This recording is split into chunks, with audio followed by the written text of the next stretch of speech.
welcome back to Hoona's Shed, and today we're going to have it's part 3 of the project clock holder, for want of a better term, and it's wiring time. I gave up on this in the last video because I haven't got a clue what I'm doing, and I needed some advice and guidance from the wiring god that is Jamie. I received guidance today and I've been given enlightenment. So today I'm ready to have a bash. The technical terms.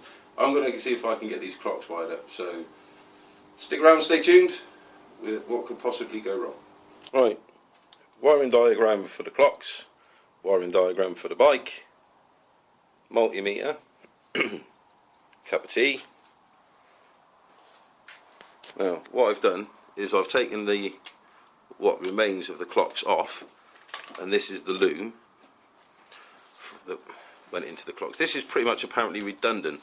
Even this is redundant because this is what we're going to wire into, but for the moment I'm going to strip this back and then use these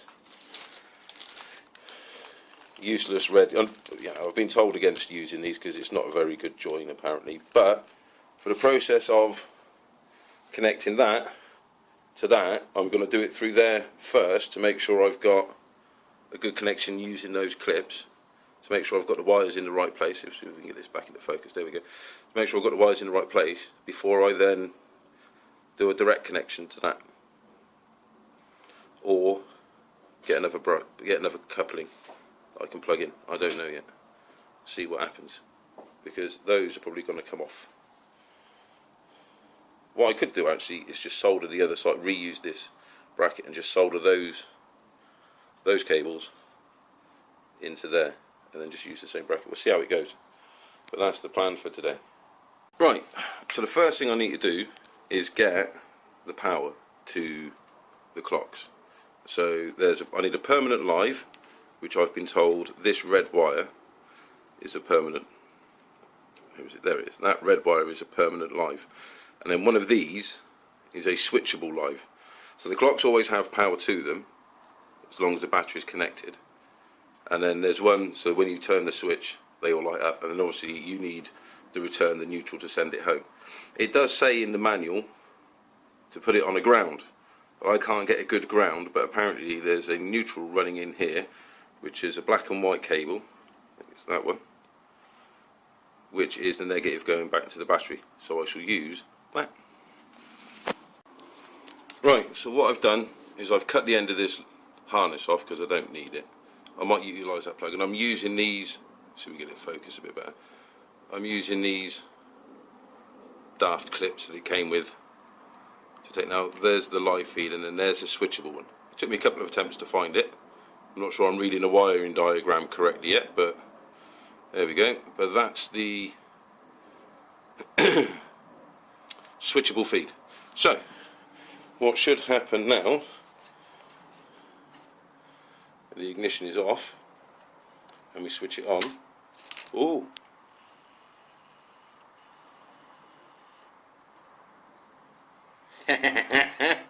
Oh, I really like it. That's pretty fancy. I'll turn it off. It all shuts down. Switch it on again.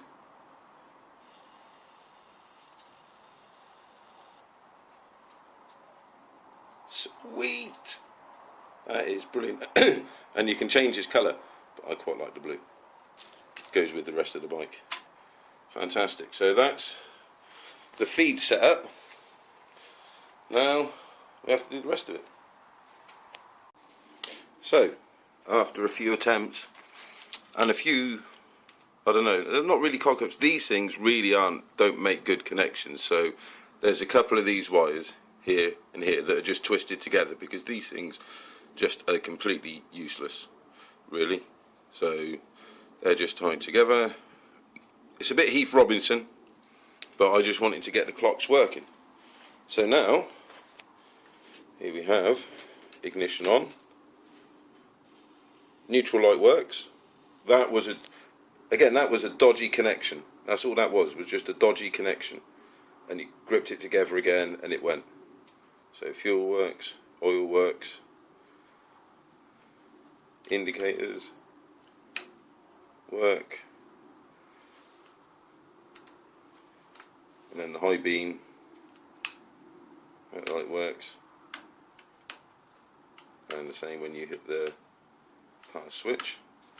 This is going through, I think this is going through a cycle, it does multicolours. So, and then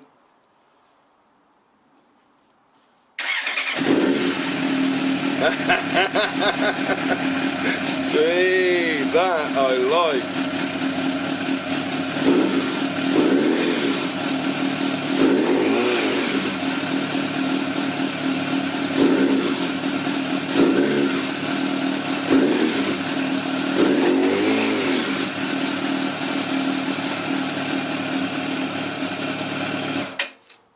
And then everything goes off again. Fantastic. Right, so there we go. I've got it wired in. There's probably some settings I'm going to have to play with. Apparently these things take a while to set up. But I've got it wired in. I've got everything spinning and lighting up as it should. The neutral light works. Tidy the wiring up, but I'm not going to do that today because I've got to make a tidier job of that. There's a lot of those cables that don't need to be there, so I need to find a way of reducing it and then putting it all back together again. And that's fantastic. I'm really chuffed with that. A big thank you to Jamie for getting me started, definitely. Yeah, thanks Jamie, that's much appreciated. He just made it sound so, because I've never rewired a bike, I've never done this sort of thing before. The most I've done on electrics is change a bulb, and that's about it. And I was stood here for 30 minutes looking at these two wiring diagrams, looking at that and thinking, I ain't got a clue. A quick chat with Jamie, out comes the sunshine. Do you know what I mean? It just, cheers mate, really appreciate it. So that's it for tonight. The next time we get in, it'll be setting it up properly, and then we'll look at getting everything connected up, heat shrinked and everything else, and make a nice tidy job of that. But I do need to get a decent soldering iron for that, and with the money that I've just spent on the power tools, it's looking a little bit on the tight side, but I'm sure we'll find a way around it. But no, I'm really chuffed with that. That's really made my day. So, thanks for watching. Ending on a positive one. I've got to go to work for 12 hours. That's right, safe. I'll see you on the next one.